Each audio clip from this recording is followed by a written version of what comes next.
12 বছর পর সেনাকুঞ্জে সশস্ত্র বাহিনী দিবসের আনুষ্ঠানিকতায় যোগ দিলেন বিএনপি চেয়ারপারসন বেগম খালেদা জিয়া। এর মধ্য দিয়ে 6.5 বছরেরও বেশি সময় পর প্রকাশ্য কোনো অনুষ্ঠানে এলেন বিএনপি প্রধান। তার সঙ্গে সেনাকুঞ্জে সাক্ষাৎ ও কুশল বিনিময় করেন প্রধান উপদেষ্টা ডক্টর মোহাম্মদ ইউনূস। পরে বিএনপি মহাসচিব জানান, বেগম খালেদা জিয়াকে দেয়া সম্মানে গোটা জাতি আনন্দিত। 2010 সালের এই নভেম্বরে 40 বছরের স্মৃতি বিজড়িত মইনুল রোডের বাসা ছাড়তে হয়েছিল বিএনপি চেয়ারপারসন বেগম খালেদা জিয়াকে। বালুর ট্রাক দিয়ে তার বাসভবনের রাস্তাও আটকে রাখে আওয়ামী লীগ সরকার। শুধু রাজনৈতিক প্রতিহিংসার কারণেই কারান্তরীণ হতে হয়েছে তাকে, তবুও তিনি আপোষহীন। তাই তো বিজয়ীর বেশেই 12 বছর পর সশস্ত্র বাহিনী দিবসের আনুষ্ঠানিকতায় যোগ দিলেন বিএনপি চেয়ারপারসন। বিকেল 3:30টায় গুলশানের বাসভবন ফিরোজা থেকে বের হন তিনি। এ সময় তাকে দেখতে ভিড় করেন দলের নেতাকর্মীরা।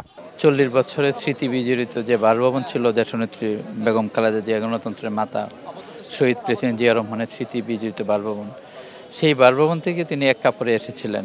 এখানে ম্যাডামের বাড়ির সামনে বালুর ট্রাক দ্বারা ম্যাডামকে বন্দি করে রাখা হয়েছিল সকল নেতাকর্মী সহ।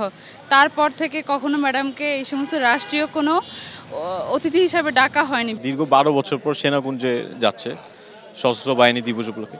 এটা একটা যেমন আমাদের মধ্যে যেমন একটা আনন্দের, সারা দেশবাসীর জন্য একটা আনন্দের। সে আগের মতন আবার শারীরিকভাবে সুস্থ হোক এবং অবাধ সুষ্ঠু নির্বাচনের মাধ্যমে সে আবার দেশের প্রধানমন্ত্রী হোক।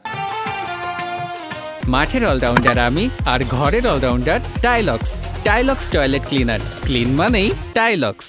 সেনাকুঞ্জে সশস্ত্র বাহিনীর সংবর্ধনায় যোগ দেওয়ার মধ্য দিয়ে 6.5 বছরেরও বেশি সময় পর প্রকাশ্যে এলেন বেগম জিয়া। সেখানে তার সঙ্গে সাক্ষাৎ করেন প্রধান উপদেষ্টা ডক্টর মোহাম্মদ ইউনূস। রাষ্ট্রীয় এই আনুষ্ঠানিকতা শেষে সন্ধ্যার কিছু পরই গুলশানের বাসভবনে ফেরেন বিএনপি চেয়ারপারসন। বিএনপি মহাসচিব মির্জা ফখরুল ইসলাম আলমগীর সহ দলের আরও 26 নেতাকে আমন্ত্রণ জানিয়েছিল সশস্ত্র বাহিনী বিভাগ। দেশনেত্রী বেগম খালেদা জিয়া তিনি দীর্ঘ 12 বছর পরে তিনি সশস্ত্র বাহিনী দিবস উপলক্ষে আজকে সেনাকুঞ্জে গিয়েছিলেন এবং আজকের এই ঘটনা নিঃসন্দেহে এই দেশের স্বাধীনতা সার্বভৌমত্বের যে আন্দোলন, রক্ষার যে আন্দোলন, গণতন্ত্র রক্ষার যে আন্দোলন, ফিরে পাওয়ার যে আন্দোলন, সেই আন্দোলনে একটা অনেক বড় ইতিবাচক ভূমিকা পালন করবে। Zakaria Ahmed, DBC news, Dhaka.